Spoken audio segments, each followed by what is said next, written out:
हम लोग ये बात किए थे कि कॉम्प्लेक्स नंबर क्या होता है। कॉम्प्लेक्स नंबर की बात अभी बेसिकली नहीं किए थे, इमेजिनरी नंबर की बात किए थे।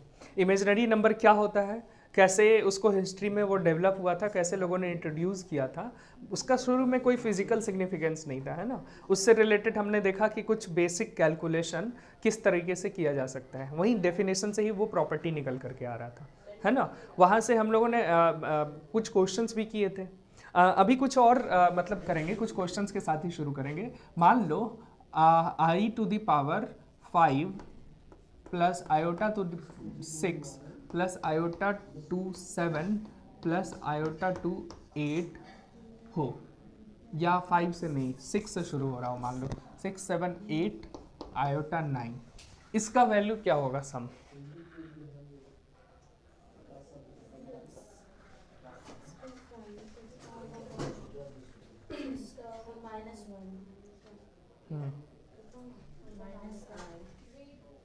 जीरो होना है। इसका क्या होगा? आई टू द पावर 6 का क्या होगा? -1। ठीक, आई टू द पावर 7 का -i। ठीक, और आई टू द पावर 8 का 1, और आई टू द पावर 9 का i, है ना। देखो फिर कट गया, तो 4 पावर कॉन्जिक्यूटिव का सम हमेशा 0 आएगा, चाहे आप 3 से शुरू करें, 4 से शुरू करें, 1000 से शुरू करें, कहीं से भी करें। तो लास्ट क्वेश्चन जो हम लोग होमवर्क के लिए जो था, उसमें आई टू द पावर 3 से शुरू हुआ है, तो 3 से 4 का मल्टीपल आगे बढ़ते जाओ, लास्ट तक 4 का मल्टीपल जितना है सबका सम 0 होगा। अगर कुछ बच गया तो वही होगा, वरना 0 होगा। ठीक है, समझ आया? ये था हमारा जो हम लोग पिछले क्लास में देखे थे। ये हमने आयोटा का एक इंट्रोडक्शन देखा, राइट। अब आगे चले, ठीक है। अब आगे चलते हैं। अब आगे बात करते हैं कॉम्प्लेक्स नंबर की। उसको समझने के लिए फॉर एग्जांपल लेते हैं।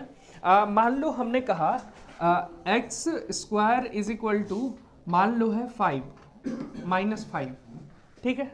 तो x इज इक्वल टू कितना, यानी x के रूट क्या होंगे? तो तुम कहोगे कि x के रूट होंगे प्लस माइनस अंडर रूट -5। पहले इसको हम कंसिडर नहीं करते थे, लेकिन अब कर रहे हैं, है ना। अब इसको हम एक वैलिड नंबर मान रहे हैं। ये क्या है, कैसे इसकी ज्योमेट्री क्या, ज्योमेट्रिकली कैसे दिखाएंगे, आगे की बात है, लेकिन अभी हम इसको इसी तरीके से देख रहे हैं, ठीक है। आगे इसको अगर देखा जाए तो रूट अंडर -5 को हम लोग under root of 5 into under root of -1 लिख सकते हैं। और ये तो आयोटा नाम दे रखा है हमने, बेसिकली इसका value plus minus under root of 5 I आ जाएगा। समझ आया? ये इसके रूट्स हो जाएंगे। x के 2 रूट क्या है? प्लस माइनस अंडर रूट 5 आई। क्लियर? इस तरह से हम यहाँ से शुरू करते हैं, ठीक। लेकिन क्वाड्रेटिक इक्वेशन इतना सिंपल तो हर जगह नहीं होता है, नहीं होता है ना। क्वाड्रेटिक इक्वेशन तो अलग अलग तरह से होता है। अब किसी क्वाड्रेटिक इक्वेशन की जैसे बात करते हैं, for example X square plus 2x minus 4x is equal to 0। इसमें x का क्या क्या वैल्यू आएगा, जल्दी से बताओ। x is equal to -2 plus minus under root B square minus, यहाँ प्लस कर देना, हाँ, B square minus 16 by 2, B square minus 4ac, यहाँ प्लस कर देना, ठीक है, नहीं तो फिर वो पॉजिटिव आ जाएगा, ठीक। तो डिस्क्रिमिनेंट नेगेटिव आ गया। हम लोग पहले रियल सॉल्यूशन नहीं बोलते थे, अभी भी रियल सॉल्यूशन नहीं बोलेंगे, लेकिन सॉल्यूशन तो होगा, रूट तो होगा। रियल रूट नहीं होगा लेकिन रूट होगा, है ना। तो अब रूट क्या होगा इसका, तो उसको इसी टर्म में लिखेंगे, तो ये हो जाएगा -2 प्लस माइनस अंडर रूट -12। कहाँ, क्या 6x? हाँ, ओह सॉरी, ठीक है, हाँ यही है, x square plus 2x plus 4, ठीक है। तो ये हो गया -2 plus minus under root 4 minus 16 by 2। तो इसको हम लोग लिख सकते हैं -2 plus minus under root 12i by 2, और ये हो गया -2 plus minus 2√3 by 2 is equal to -1 plus minus √3i। ये समझ आया? ठीक है, क्वाड्रेटिक है। और देखो यहाँ पे कॉन्जुगेट की बात हमने क्वाड्रेटिक इक्वेशन में की थी, प्लस माइनस है, something plus something minus, conjugate आ रहा है ना, a plus I b, a minus I b, ये कॉन्जुगेट ही तो है ना। तो ये कॉन्जुगेट आ रहा है, लेकिन क्या इसमें सिर्फ इमेजिनरी नंबर आ रहा है क्या? नहीं, इमेजिनरी नंबर वो होगा जो रूट के अंदर नेगेटिव होगा, यानी कि ये वाला पार्ट इमेजिनरी है लेकिन ये वाला पार्ट रियल है। अब लोगों ने ये सोचना शुरू किया कि जब आप किसी क्वाड्रेटिक इक्वेशन को सॉल्व कर रहे हो तो सिर्फ इमेजिनरी पार्ट नहीं आ रहा है, ये sum of imaginary and real part आ रहा है ना, sum of imaginary and real part आ रहा है। ठीक, तो इसको कैसे देखा जाए? तो लोगों ने कहा ये मामला अब कॉम्प्लेक्स बन रहा है, तो क्यों ना इसका नाम कॉम्प्लेक्स नंबर रख दिया जाए। ये एक ऐसा नंबर है जो कि कॉम्प्लेक्स है, यानी कि कॉम्प्लेक्स नंबर एक जनरलिटी है, एक ऐसा नंबर जिसमें रियल नंबर भी है और इमेजिनरी नंबर भी है ना। तो रियल नंबर और इमेजिनरी नंबर जिसमें दोनों होगा, दोनों का सम के तौर पे जिस नंबर को रिप्रेजेंट करेंगे वो कॉम्प्लेक्स होगा। और ये एक जनरल है, जनरल टर्म है, यानी कि हम लोग जो रियल नंबर पढ़ते हैं असल में वो भी एक कॉम्प्लेक्स नंबर है, वो कॉम्प्लेक्स नंबर का एक पार्ट के तौर पे है ना, जिसका इमेजिनरी पार्ट जीरो है, इमेजिनरी पार्ट जीरो है ना। लेकिन हम ये बात करते हैं कि जो इमेजिनरी नंबर है, प्योर इमेजिनरी नंबर है, उसका रियल पार्ट जीरो है ना। तो कॉम्प्लेक्स नंबर को कैसे रिप्रेजेंट करेंगे?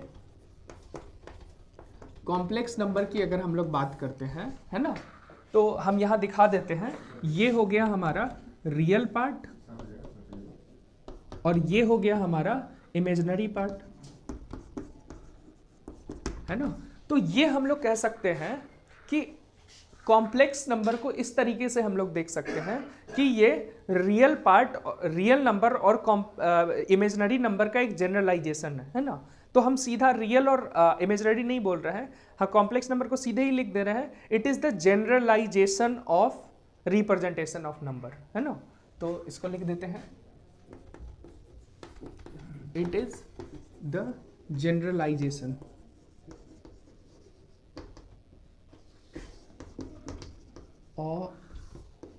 of representation of number।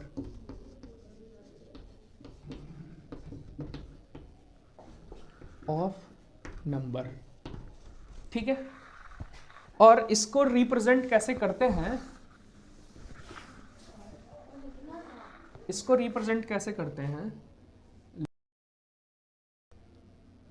हाँ, इसको रिप्रेजेंट करते हैं z से, z is equal to a plus I B, ठीक है। a को क्या कहते हैं? रियल पार्ट, और b को क्या कहते हैं? इमेजिनरी पार्ट, ठीक है। a को हमने कहा रियल पार्ट, b को कहा हमने इमेजिनरी पार्ट, ठीक है। अब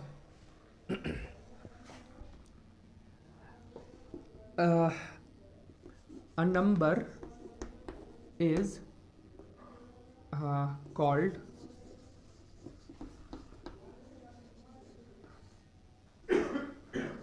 प्योरली रियल।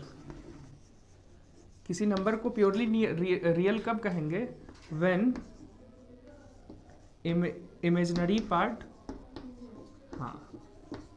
इज जीरो,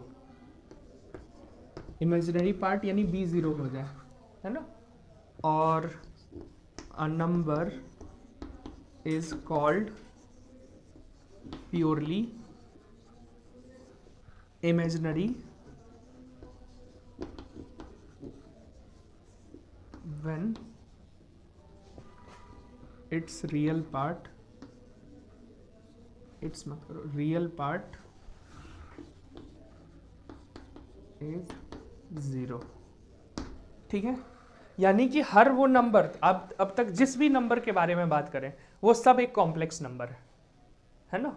2 भी एक कॉम्प्लेक्स नंबर है, 2 आयोटा भी एक कॉम्प्लेक्स नंबर है, और 2 + 2 आयोटा, 2 - 2 आयोटा भी एक कॉम्प्लेक्स नंबर है। समझ आ गया? तो आयोटा वो इमेजिनरी पार्ट है। हाँ, आयोटा इमेजिनरी पार्ट का हिस्सा है ना। इमेजिनरी पार्ट आई बी हो गया, आयोटा बी हो गया और रियल पार्ट ए हो गया। ठीक है, अब आगे की बात करते हैं। ये जेड जो रिप्रेजेंटेशन है ये जनरल फॉर्म है, ये है general form of complex number. ठीक है, यही जनरल फॉर्म है, यानी कि कोई भी कॉम्प्लेक्स फॉर्म में नंबर अगर लिखा हुआ है तो उसका जनरल फॉर्म है, आप उसको जनरल फॉर्म में इसी तरीके से रिप्रेजेंट करेंगे a प्लस आयोटा b के टर्म में। ठीक है, मान लो कोई नंबर ऐसा दिया है, मान लो 1/i, तो हम पूछे इस नंबर का बताओ कॉम्प्लेक्स पार्ट क्या है और रियल पार्ट क्या है, तो कैसे बताओगे? कैसे बताओगे? हाँ, कॉम्प्लेक्स पार्ट क्या है और real part, sorry real part क्या है, इमेजिनरी पार्ट क्या है, अगर ये ऐसे पूछे। कैसे कैसे कैसे? हाँ, इसको रैशनलाइज टाइप करेंगे, यानी इसको इस फॉर्म में कन्वर्ट करेंगे हम पहले, है ना। और वो तभी होगा जब हम आयोटा बाई आयोटा से मल्टीप्लाई एंड डिवाइड करेंगे, तो क्या आएगा, आयोटा बाई आयोटा स्क्वायर -1 आ जाएगा, तो माइनस आयोटा आ जाएगा, यानी इसको हम लोग 0 माइनस आयोटा लिखेंगे, तो रियल पार्ट 0 और इमेजिनरी पार्ट माइनस आयोटा। समझ आ गया इस टर्म में? लेकिन अगर ऐसा रहे 1/1 प्लस आयोटा, अब इसको करो इंटू, हाँ 1 माइनस आई बाई 1 माइनस आई करेंगे, तो नीचे क्या आ गया देखो, 1 माइनस आई स्क्वायर। ठीक है, और ऊपर आ गया 1 माइनस आई, यानी कि 1 माइनस आई बाई 2, यानी कि 1/2 minus I by 2। Real imaginary, right.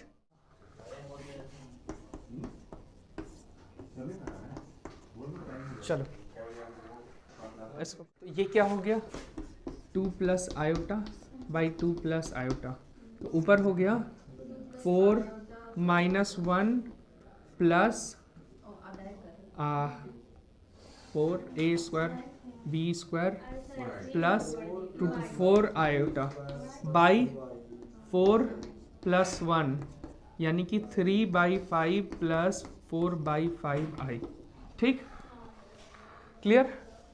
इस तरीके से हम लोग देख सकते हैं कि देखो ये किसी भी रूप में कॉम्प्लेक्स नंबर को हम लोग जनरल फॉर्म में ट्रांसलेट कभी भी कर सकते हैं या कन्वर्ट कभी भी कर सकते हैं। ठीक है, अलजेब्रा ऑफ कॉम्प्लेक्स नंबर, अब इसके अलजेब्रा की बात कर रहे हैं। अलजेब्रा ऑफ कॉम्प्लेक्स नंबर, यानी कि कॉम्प्लेक्स अलजेब्रा अब हम लोग देख रहे हैं। ठीक है, नंबर 1 एडिशन। एडिशन, दो कॉम्प्लेक्स नंबर है, उसको हम लोग को ऐड करना है। मान लो एक नंबर है Z1 which is given by A1 plus B1i, और दूसरा है Z2 A2 प्लस B2i, है ना। ठीक है, जनरल अलजेब्रा जैसे बिहेव करता है, मल्टीप्लिकेशन एडिशन डिवीजन, यहाँ भी उसी तरीके से मतलब ये करेगा, बिहेव करेगा, है ना। जैसे हम लोग जनरल अलजेब्रा करते हैं, तो हम लोग को सम निकालना है। Z1 प्लस Z2 क्या आ जाएगा, A1 प्लस A2, ये रियल पार्ट हो गया। इमेजिनरी पार्ट क्या हो गया, आयोटा B1 प्लस B2। ठीक है, और इसी का स्पेशल केस एडिशन का ही स्पेशल केस सब्ट्रैक्शन होता है, तो यहाँ माइनस, यहाँ माइनस, यहाँ भी माइनस हो जाएगा। ठीक है, और यहाँ भी अगर माइनस प्लस माइनस दोनों हो तो यहाँ भी प्लस माइनस दोनों होगा और यहाँ भी प्लस माइनस दोनों होगा। ठीक है, तो ये एक जनरल कंसेप्ट है अलजेब्रा का। अब एडिशन है, बेसिक अलजेब्रा है, तो commutative law, associative law, distributive law, सबको ये फॉलो करता है। ठीक है, ये बताने की अब जरूरत नहीं है ना, जनरल अलजेब्रा है। आगे मल्टीप्लिकेशन पे चलते हैं।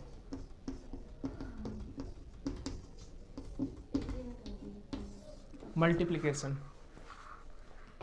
मान लो Z1 इंटू Z2 निकालना है, तो क्या आ जाएगा, A1 plus iota B1 A2 plus iota B2 क्या आ जाएगा? जनरल लॉ जिस तरह से अलजेब्रा हम लोग करते हैं, A1 A2 A1 A2 A1 into, अब देखो ये रियल को हम इमेजिनरी से मल्टीप्लाई कर सकते हैं, है ना? मल्टीप्लाई मतलब एक साथ मल्टीप्लाई करके कुछ दे सकते हैं, लिखा जा सकता है। तो plus iota A1 B2 plus iota B1 A2 plus minus iota square minus हो जाएगा B1 B2 तो रियल पार्ट क्या हो जाएगा? A1 A2 minus B1 B2 plus iota A1 B2 plus B1 A2। ठीक है, फिर जनरल फॉर्म में हो गया ना, Z is equal to A plus iota B के फॉर्म में आ गया, है ना? तो मल्टीप्लिकेशन भी इस तरीके से, डिवीजन भी अगर होगा तो फिर रेशनलाइज करके इस फॉर्म में ले आ सकते हैं, वह बताने की जरूरत नहीं है। ठीक है, कॉम्प्लेक्स कॉन्जुगेट।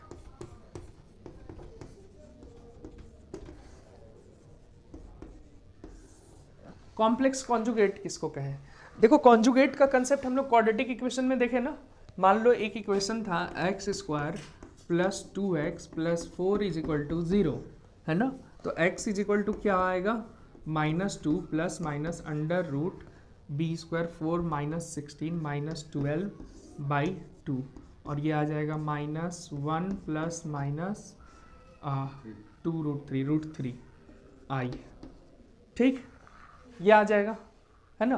तो अब अगर हम इसको अगर हम लोग देखें तो जैसा कि हम लोग क्वाड्रेटिक इक्वेशन में देखे थे, जब भी इर्रेशनल पार्ट आता था, ठीक है, इर्रेशनल पार्ट आता था तो वो कॉन्जुगेट होता था एक दूसरे का, है ना? यहाँ पर कॉम्प्लेक्स पार्ट में भी कॉन्जुगेट का रिलेशन रखेगा, वही वाला कॉन्जुगेट का रिलेशन, लेकिन इसमें क्या होगा? इमेजिनरी और रियल के बीच का मतलब इस तरह का रिलेशन बनेगा, है ना? तो इसीलिए एक रूट बना हमारा -1 प्लस √3 आयोटा, तो दूसरा रूट क्या हो जाएगा? -1 माइनस √3 आयोटा, है ना? इसका कॉम्प्लेक्स कॉन्जुगेट हो गया, है ना? तो if z is a number, if z is equal to a plus iota b है, ठीक है, इसका कॉम्प्लेक्स कॉन्जुगेट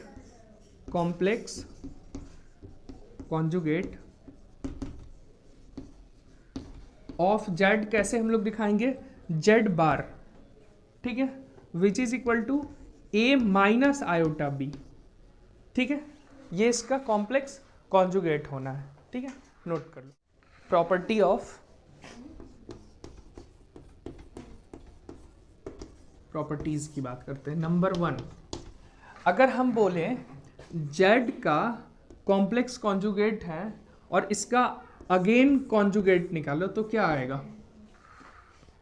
z का कॉन्जुगेट का अगेन कॉन्जुगेट निकालो तो क्या आ जाएगा? यानी कि वापस से z आ जाएगा। a प्लस आई बी, तो उसका conjugate a minus I B, फिर उसका conjugate a minus minus I B, यानी a प्लस आई बी। ठीक है, बताने की जरूरत अब नहीं है ना। हाँ, सेकेंड, z को उसके कॉम्प्लेक्स कॉन्जुगेट के साथ मल्टीप्लाई करो तो क्या आएगा? बताओ। z है a प्लस आई बी, ये दिया हुआ है।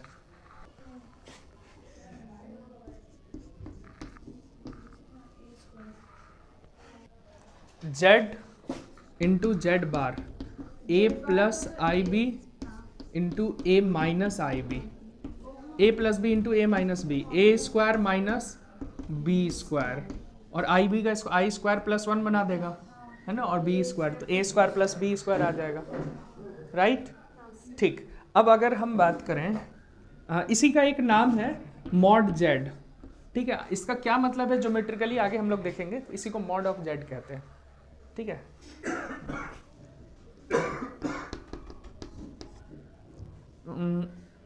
z प्लस जेड बार करें तो क्या आ जाएगा?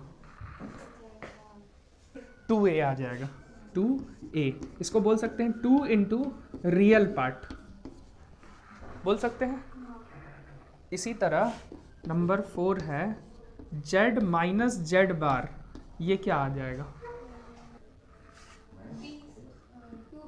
2IB ना, यानी 2 into imaginary part, right?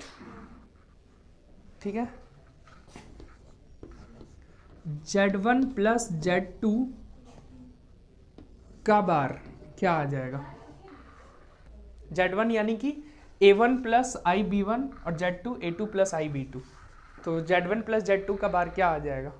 Z1 है A1 प्लस आयोटा B1, ठीक, plus A2 plus iota B2, यही है। इस पूरे का बार करना है ना, तो A1 plus A2 plus B1 plus B2 iota का बार, यानी कि A1 plus A2 minus B1 plus B2 iota, यानी कि A1 minus IB1 plus A2 minus IB2 कुछ गड़बड़ हुआ है क्या, देखना, ठीक है। तो ये क्या आया? Z1 बार प्लस Z2 बार, ठीक है, सही है ना? तो यहाँ हो गया Z1 बार प्लस Z2 बार, और अगर यहाँ माइनस होता तो यहाँ भी माइनस हो जाता, बताने की जरूरत नहीं है। हाँ, नंबर 6। अच्छा, इसी का पहले एक जनरलाइज कर देते हैं। Z1 plus Z2 plus Z3 plus Zn whole का बार क्या आ जाएगा? Z1 bar plus Z2 bar plus Zn bar, ठीक है। और अगर प्लस माइनस दोनों है तो इधर भी प्लस माइनस दोनों हो जाएगा, ठीक। नंबर 6, Z1 बाई Z2 का बार, ठीक है। Z1 सही, Z1 बार बाई Z2 बार, ठीक है। हाँ, अच्छा, नंबर 7,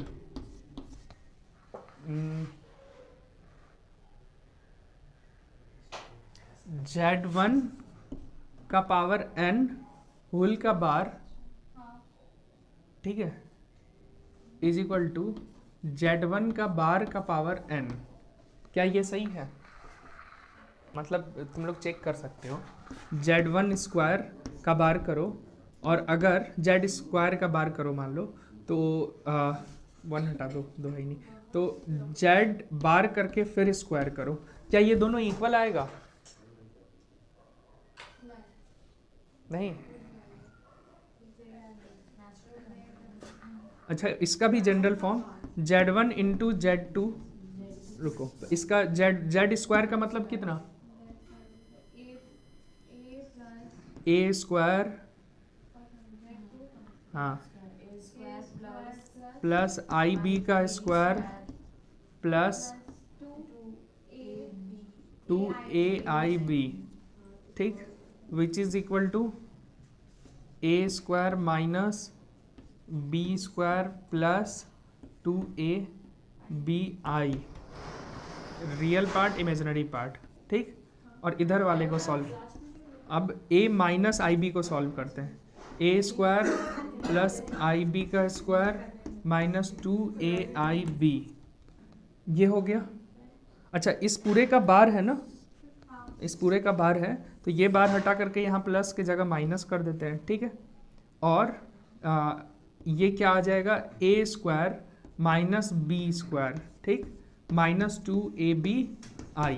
देखो दोनों सेम आ गया, 2 के लिए सेम आया, ठीक, क्लियर है।